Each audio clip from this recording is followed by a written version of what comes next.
How do you make those Terrorblade Arcanas every color of the rainbow? Or how do I make my favorite courier have different effects like trails or particle effects? I find myself being asked those questions a lot, so I'm going to explain how all of that works, but also touch on what legacy gems are and why they're so expensive, and share some really cool utilities for unusual collectors. So even if you understand all of these items and these terms, it's worth sticking around and watching. I would really appreciate it if you could leave a like on the video and subscribe to my channel if you're interested in Dota 2 content. So what are unusual couriers and how do they work? So unusual couriers are a variant of the normal courier item that has the ability to customize or add different particle effects and different trails to the courier. Although some couriers without unusual quality do have very strong particle effects and trails, you aren't able to customize them in the same way, unless they are of unusual quality. Unusual couriers, for all intents and purposes, are only obtainable on the Steam market. When Dota Plus seasonal treasures are out, they often contain a specific unusual courier as a rare drop. These Dota Plus unusuals are the cheapest unusuals you can buy, and all other unusual couriers are old rare drops from obsolete treasures which don't make any sense to unbox anymore. So for any example, you will need to purchase an existing unusual courier on the Steam market. Importantly, some unusuals are not like others. For an unusual to be modifiable, it cannot be any of the following items. The Serac the Seal is actually a hero unusual from Frostivus, which means its effect is locked to the item and it cannot be changed. Unusual Greevils are also a completely separate system and cannot be changed either. All other unusual couriers on the Steam market work in the way I'm about to explain. So an unusual courier contains two rare gem slots, one for the effect itself and one for the color. These are the two gems that matter. There may be some others that track different stats or an autograph like any other item, but those are the two gems that matter, and those are the Ethereal gem and the Prismatic gem. Now, Ethereal gems, these are the gems that dictate the unusual effect that the courier has. There are 36 different unusual effects. If you want to see exactly what each unusual effect looks like, you can check out my other video on every unusual effect that's in the game. Ethereal gems let you choose from anything like glowing eyes to a trail of lotus blossom petals to engulfing your entire courier model into a mass of blinding lights. These gems all have varying prices based on their rarity and desirability. However, the prices for these effects really fall into only a few tiers. Most gems are under $5, a few mid-tier gems are between $5 and $15, and then the rest are really only in two groups. Most gems that are rare in low supply and are highly desirable are between $20 and $40. Plenty of nice effects fall here, but as soon as you pass that $40 mark, it jumps up to $150 plus, with the rarest effects being $300 to $700 US. So the other gem you will find in your unusual courier is the Prismatic gem. Now, this Prismatic gem dictates how that Ethereal gem is tinted. There are 42 different Prismatic color gems that have preset names like Midas Gold, Sea Green, Creator's Light, Rubeline, and many more. I have a separate video showing all of these in-game if you want to check them out as well, but the important part here is that different Ethereal gems are modified more by their prismatic tints than others. For example, Ethereal Flame is very distinctly changed by its color tint, whereas Trail of Burning Doom will always be tinted substantially towards red and orange, regardless of the color gem that you use to tint the effect. Affliction of Vermin, for example, has almost no tint from the color you choose.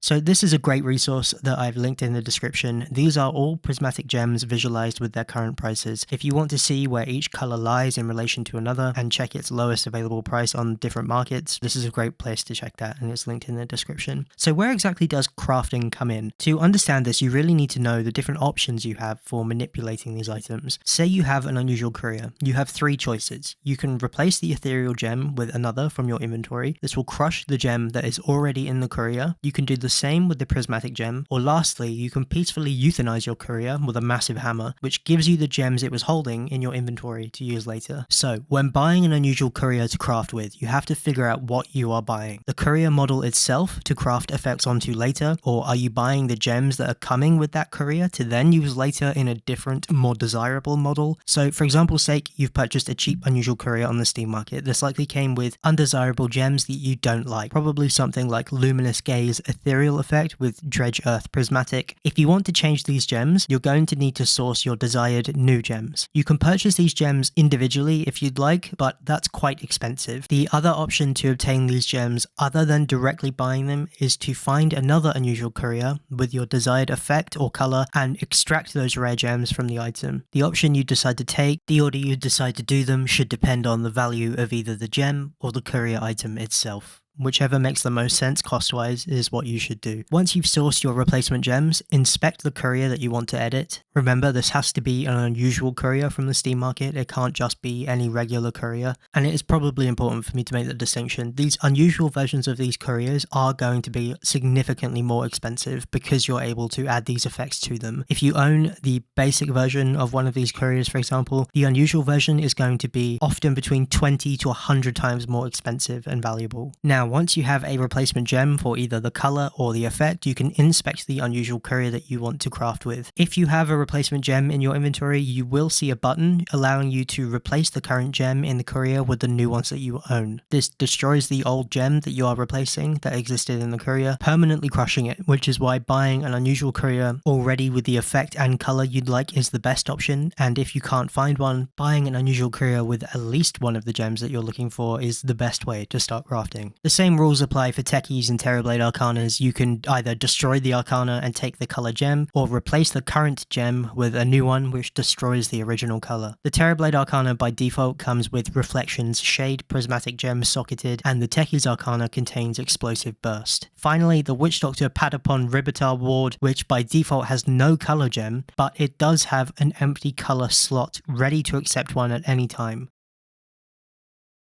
Those are the only items in Dota except for unusual couriers which can be tinted with these gems. However, there is an entire subcategory of Dota 2 cosmetics which unintentionally have slots for these gems, which is where you might see things like bugged unusual wards or bugged hero cosmetics that have these unusual effects on them. However, I'm going to explain those in a different video, and for this purpose, it's not necessary to understand. Now, what exactly are legacy gems and why are they so bloody expensive? If we go back to the same prismatic resource I showed earlier, you can turn on the documented known legacy gems on the spectrum. In the early days of Dota Unusuals, unusual couriers dropped with randomized colors instead of these preset color groupings. Every prismatic gem right now is loaded with a preset name and RGB values, and each prismatic gem is currently 3 numbers between 1 and 266. These legacy gems simply randomized these 3 values, so you can see from their logged distribution that an array of these colors exist, resulting in unique couriers in every case. These gems are exceedingly rare and collectible. Their market value is often dictated by a variety of factors. Their proximity to other desirable colors is one, how many other legacy gems exist in a similar grouping, and even sometimes collectors create good branding for their particular gem. Holy shit, guys, have you seen this Karambit Doppler phase 1 with the Supernova Galaxy Betelgeuse White Dwarf Red Superstar Giant Black Hole pattern? $16,000. This is done all the time in Counter-Strike. Dota traders will give their legacy gems unique names to try and increase their value. Autumn Blaze, for example, sounds better than a reddish brown. This video is from a friend of mine, JFK, who is here destroying an unusual enduring war dog with a legacy gem to place it inside a Terrorblade Arcana. This is incredibly rare footage to see, and he has a breathtaking collection and posts some really awesome videos of this stuff. If you'd like to see some of it, it's linked below. These gems now are really only for collectors. Practically, they have diminishing returns in that the differences between these gems and the presets can be extremely minimal, but it's these small variations that make the biggest differences in the ultra high tier scene. Although there are definitely some legacy gems which touch a part of the spectrum that none of the preset colors come particularly close to, and these are the ones that are often the most valuable when there isn't a comparable preset color that any other player can access. When everyone with bottomless pockets competes for the same thing, the tiniest details can result in humongous swings in value. You might know from CSGO how much a few pixels on the corner of a knife can affect a skin's value by orders of magnitude. I haven't even looked at the corner yet. Wait for it. Yo. Not flawless.